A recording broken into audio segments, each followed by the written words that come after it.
উহুদের যুদ্ধে কোন সাহাবী শহীদ হওয়ার পর আল্লাহ তাআলার আদেশে সেই সাহাবীকে ফেরেশতার মাধ্যমে আকাশে তুলে নিয়ে তাকে গোসল করানো হয়েছিল।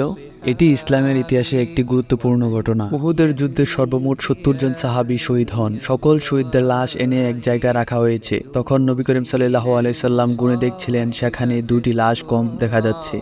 একজন হচ্ছে রাসূল সাল্লাল্লাহু আলাইহি সাল্লামের চাচা হামজা রাদিয়াল্লাহু তাআলা আনহু, আর আরেকজন হচ্ছে হানজালা রাদিয়াল্লাহু তাআলা আনহু। তখন অস্থির হয়ে পড়লেন নবীজি সব সাহাবাইকে পাঠালেন লাশ খোঁজার জন্য। কিছুক্ষণ খোঁজার পরে নবীজির চাচা হামজা রাদিয়াল্লাহু তাআলা আনহুকে পাওয়া গেল, কিন্তু অনেক খোঁজাখুঁজি করার পরেও হানজালা রাদিয়াল্লাহু তাআলা আনহুকে পাওয়া যাচ্ছে না। তা নিয়ে রাসূল সাল্লাল্লাহু আলাইহি সাল্লাম অনেক পেরেশানির মধ্যে পড়ে গিয়েছেন। এমত অবস্থায় কিছুক্ষণ পরে একজন সাহাবী দৌড়ে এসে বললেন হানজালা রাদিয়াল্লাহু তাআলা আনহুকে পাওয়া গিয়েছে। তখন সবাই সেখানে গেলেন, গিয়ে দেখলেন সাদা কাফনের ভিতর লাশের মাথায় পানি। নবীজি তখন হানজালার মাথায় হাত দিলেন। তখন সেখানে জিবরাইল আলাইহিস সালাম আসলেন, এসে বললেন, ইয়া রাসূলুল্লাহ, হানজালার কুরবানিতে আল্লাহ তাআলা এতই খুশি হয়েছেন যে আমার বাহিনীকে আল্লাহ তাআলা আদেশ করলেন হানজালাকে যেন আকাশে নিয়ে যাওয়া হয়। তখন ইয়া রাসূলুল্লাহ, আমরা ফেরেশতারা তাকে তৃতীয় আসমানে এনে জমজমের পানি দিয়ে গোসল করিয়েছি এবং তার শরীর থেকে যে সুগন্ধ পাচ্ছেন এটা আল্লাহ পাকের বিশেষ খুশবু, মেশক আম্বরের আতরের ঘ্রাণ, আর আমরাই ওনাকে